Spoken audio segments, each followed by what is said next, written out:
इस युद्ध से बनी वैश्विक परिस्थितियां अगर लंबे समय तक बनी रहती है तो गंभीर दुष्परिणाम तय है। हॉर्मुज़ स्ट्रेट में दुनिया के अनेक जहाज फंसे हैं। उनमें बहुत बड़ी संख्या में भारतीय क्रू मेंबर्स हैं। हमारा लक्ष्य डायलॉग और डिप्लोमेसी के माध्यम से क्षेत्र में शांति की बहाली का है। हमारी सरकार की कोशिश है कि ईंधन के किसी एक ही स्रोत पर ज्यादा निर्भरता न रहे। सरकार घरेलू गैस सप्लाई में एलपीजी के अलावा पीएनजी पर भी बल दे रही है। पश्चिम एशिया में जो नुकसान हुआ है उससे रिकवर होने में भी दुनिया को बहुत समय लगेगा। भारत पर इसका कम से कम दुष्प्रभाव हो, इसके लिए निरंतर प्रयास किए जा रहे हैं। मैं देश के सभी राज्यों की सरकारों से भी कुछ आग्रह करना चाहता हूं। संकट के समय गरीबों पर, श्रमिकों पर, प्रवासी साथियों पर बहुत बुरा असर पड़ता है। इसलिए पीएम गरीब कल्याण अन्न योजना का लाभ समय पर मिलता रहे, ये सुनिश्चित करना होगा।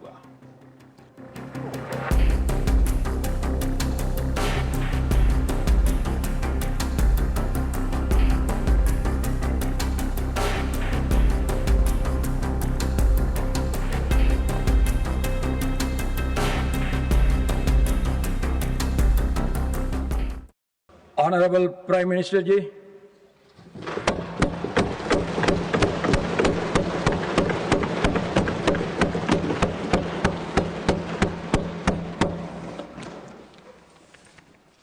माननीय सभापति जी, पश्चिम एशिया में चल रहे युद्ध और उससे बनी परिस्थितियों से हम सभी परिचित हैं। मैं आज संसद के उच्च सदन के सामने और देशवासियों के सामने इन विकट परिस्थितियों पर सरकार का पक्ष साझा करने के लिए उपस्थित हुआ हूं। पश्चिम एशिया में चल रहे इस युद्ध को 3 सप्ताह से अधिक का समय हो चुका है। इस युद्ध ने पूरे विश्व में गंभीर ऊर्जा संकट पैदा कर दिया है। भारत के लिए भी ये स्थिति चिंताजनक है। इस युद्ध से हमारे व्यापार के रास्ते प्रभावित हो रहे हैं।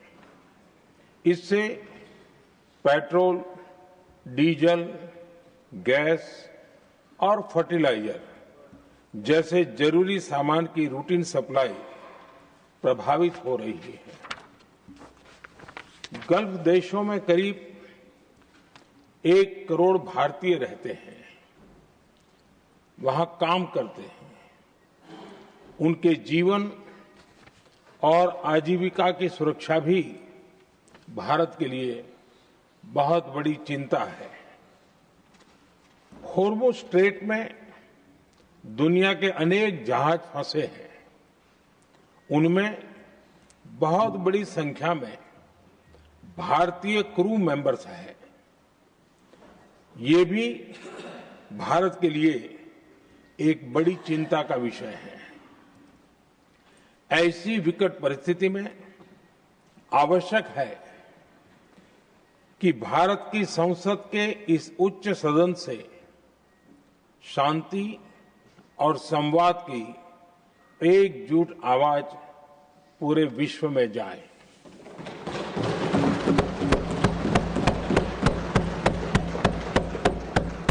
सभापति जी, युद्ध की शुरुआत के बाद से मैंने पश्चिम एशिया के ज्यादातर देशों के राष्ट्राध्यक्षों के साथ 2 राउंड फोन पर बात की है। हम गल्फ के सभी देशों के साथ लगातार संपर्क में हैं। हम ईरान, इजराइल और अमेरिका के साथ भी संपर्क में हैं। हमारा लक्ष्य डायलॉग और डिप्लोमेसी के माध्यम से क्षेत्र में शांति की बहाली का है।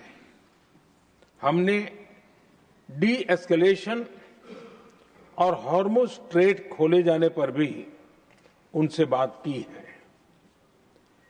कमर्शियल जहाजों पर हमला और हॉर्मुज स्ट्रेट जैसे अंतर्राष्ट्रीय जलमार्ग में रुकावट अस्वीकार्य है। भारत ने नागरिकों पर, सिविल इंफ्रास्ट्रक्चर पर, एनर्जी और ट्रांसपोर्ट से जुड़े इंफ्रास्ट्रक्चर पर हमलों का विरोध किया है। भारत डिप्लोमेसी के जरिए युद्ध के इस माहौल में भी भारतीय जहाजों के सुरक्षित आवागमन के लिए सतत प्रयास कर रहा है। भारत ने इस समस्या के समाधान के लिए संवाद का ही रास्ता सुझाया है। इस युद्ध में किसी के भी जीवन पर संकट मानवता के हित में नहीं है। इसलिए भारत का सतत प्रयास सभी पक्षों को जल्द से जल्द शांतिपूर्ण समाधान के लिए प्रोत्साहित करने का है। सभापति जी, संकट की स्थिति में देश विदेश में भारतीयों की सुरक्षा हमारी बहुत बड़ी प्राथमिकता है। युद्ध शुरू होने के बाद से लेकर अब तक 3,75,000 से अधिक भारतीय सुरक्षित भारत लौट चुके हैं।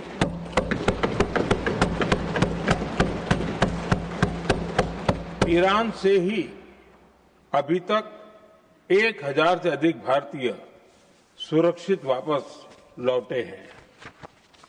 इनमें 700 से अधिक मेडिकल की पढ़ाई करने वाले युवा हैं।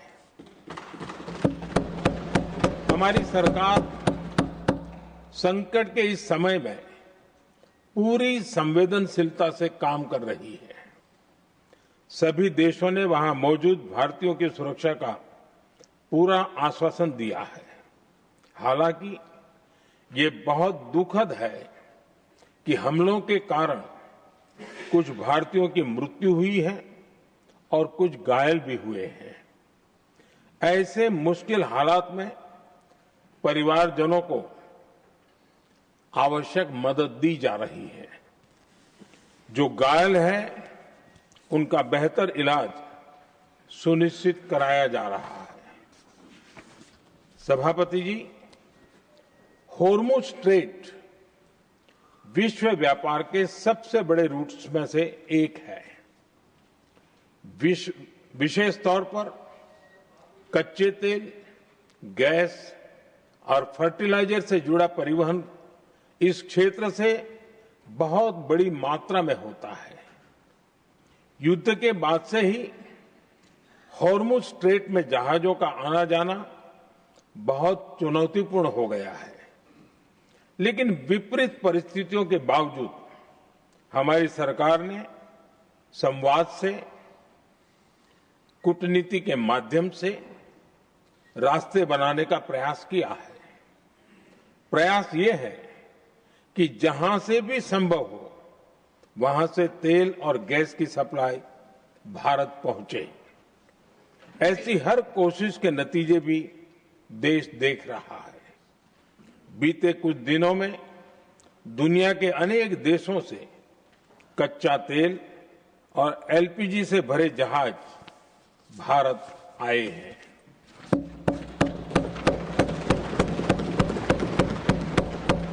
इस दिशा में हमारे प्रयास आने वाले दिनों में भी जारी रहेंगे। सभापति जी, भारत का प्रयास है कि तेल हो, गैस हो, फर्टिलाइजर हो, ऐसे हर जरूरी सामान से जुड़े जहाज भारत तक सुरक्षित पहुंचे। लेकिन इस युद्ध से बनी वैश्विक परिस्थितियां अगर लंबे समय तक बनी रहती है तो गंभीर दुष्परिणाम तय है। इसलिए भारत ने अपनी रेजिलियंस बढ़ाने के लिए जो भी प्रयास बीते वर्षों में किए हैं, उनको और गति दे रहा है। सभापति जी, कोई भी संकट हो, वो हमारे हौसलों और हमारे प्रयास दोनों की परीक्षा लेता है। देश ऐसे संकटों का बेहतर तरीके से सामना कर सके, इसके लिए बीते 11 वर्षों में निरंतर निर्णय लिए गए हैं।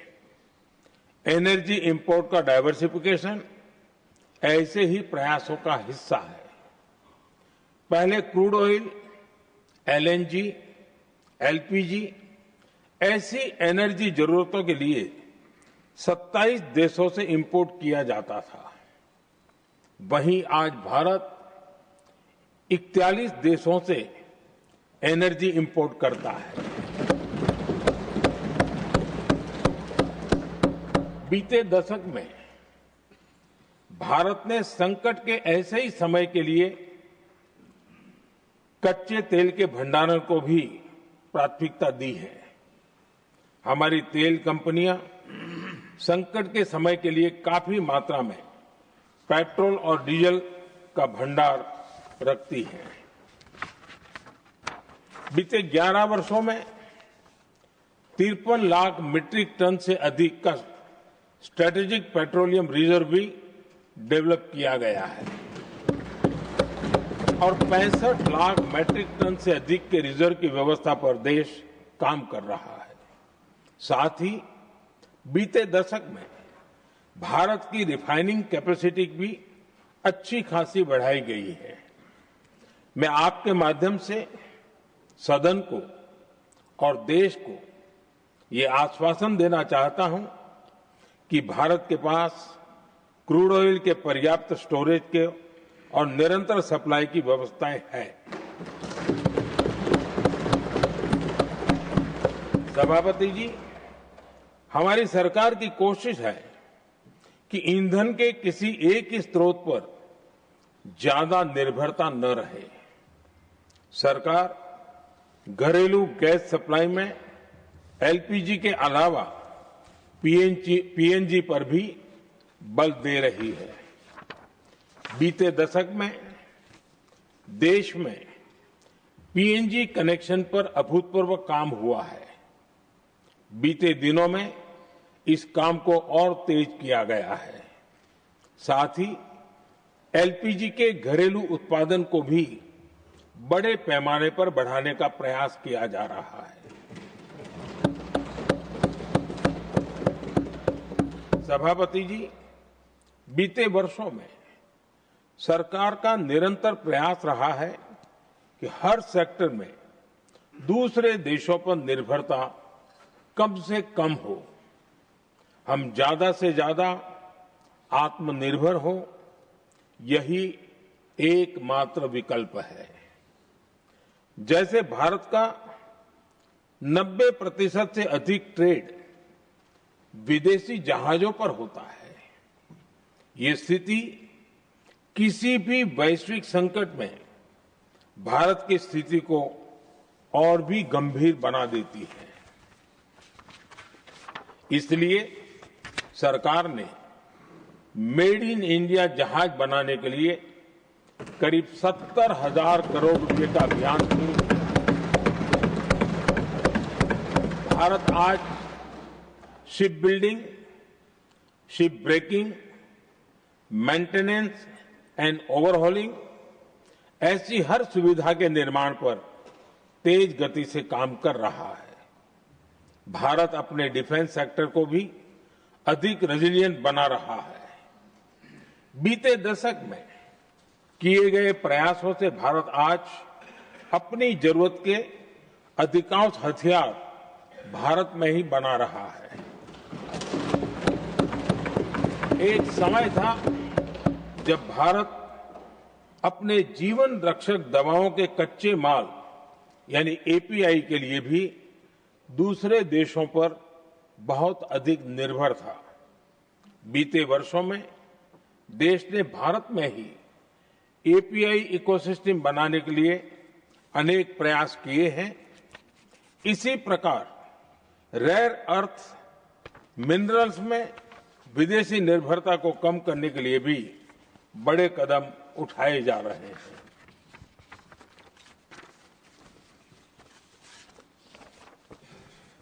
आदरणीय सभापति जी, वर्तमान संकट ने पूरी दुनिया की इकोनॉमी को हिला दिया है। अभी तक पश्चिम एशिया में जो नुकसान हुआ है उससे रिकवर होने में भी दुनिया को बहुत समय लगेगा। भारत पर इसका कम से कम दुष्प्रभाव हो, इसके लिए निरंतर प्रयास किए जा रहे हैं। हमारी इकोनॉमी के फंडामेंटल्स मजबूत हैं और सरकार पल पल बदलते हालात पर नजर रखे हुए है। सरकार इसके शॉर्ट टर्म, मीडियम टर्म और लॉन्ग टर्म ऐसे हर प्रभाव के लिए एक रणनीति के साथ काम कर रही है। भारत सरकार ने एक इंटर मिनिस्ट्रियल ग्रुप भी बनाया है। ये ग्रुप नियमित मिलता है और हमारे इंपोर्ट एक्सपोर्ट में आने वाली हर दिक्कत का आकलन करता है और ये ग्रुप आवश्यक समाधान पर भी निरंतर काम करता रहा है। जैसे कोरोना के समय में अलग अलग सेक्टर्स की चुनौतियों से निपटने के लिए एक्सपर्ट्स और ऑफिसर्स के एम्पावर्ड ग्रुप्स बने थे, वैसे ही कल ही ऐसे 7 नए एम्पावर्ड ग्रुप्स का भी गठन किया गया है। ये group supply chain, petrol diesel, fertiliser, gas, महंगाई ऐसे विषयों पर त्वरित और दूरगामी रणनीति के तहत कार्रवाई करने का काम करेंगे। मुझे पूरा भरोसा है कि साझा प्रयासों से हम परिस्थितियों का बेहतर सामना कर पाएंगे। आदरणीय सभापति जी, सरकार ये भी प्रयास कर रही है कि आने वाले बुआई के सीजन में किसानों को पर्याप्त खाद मिलती रहे। सरकार ने खाद की पर्याप्त सप्लाई के लिए आवश्यक तैयारियां की हैं। सरकार का निरंतर प्रयास है कि किसानों पर किसी भी संकट का बोझ न पड़े। मैं देश के किसानों को फिर आश्वस्त करूंगा कि सरकार हर चुनौती के समाधान के लिए उनके साथ खड़ी है।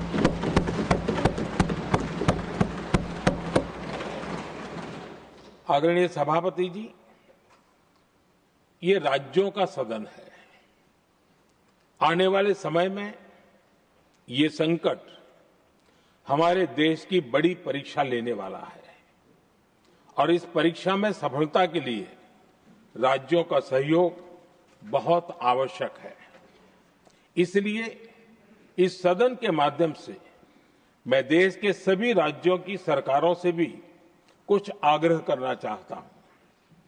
संकट के समय गरीबों पर, श्रमिकों पर, प्रवासी साथियों पर बहुत बुरा असर पड़ता है। इसलिए पीएम गरीब कल्याण अन्न योजना का लाभ समय पर मिलता रहे, ये सुनिश्चित करना होगा। जहां प्रवासी श्रमिक साथी काम करते हैं, उनकी परेशानियों को दूर करने के लिए प्रोएक्टिव कदम उठाए जाएं। ऐसी स्थितियों पर नजर रखने के लिए राज्य सरकारें विशेष व्यवस्थाएं करें तो इससे काफी सुविधा होगी। राज्य सरकारों को एक और चुनौती पर भी बहुत अधिक ध्यान देना होगा। ऐसे समय में कालाबाजारी करने वाले, जमाखोरी करने वाले बहुत एक्टिव हो जाते हैं। जहां से भी ऐसी शिकायतें आती हैं, वहां त्वरित कार्रवाई होनी चाहिए। जरूरी चीजों की सप्लाई निर्बाध चलती रहे, ये सुनिश्चित करना हर राज्य की प्राथमिकता होनी चाहिए।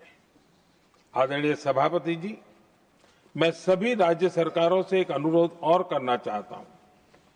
संकट चाहे कितना भी बड़ा हो, भारत की तेज ग्रोथ बनाए रखना हम सभी का दायित्व है। हमें इसके लिए हर जरूरी कदम, हर जरूरी रिफॉर्म्स तेजी से करते रहने होंगे।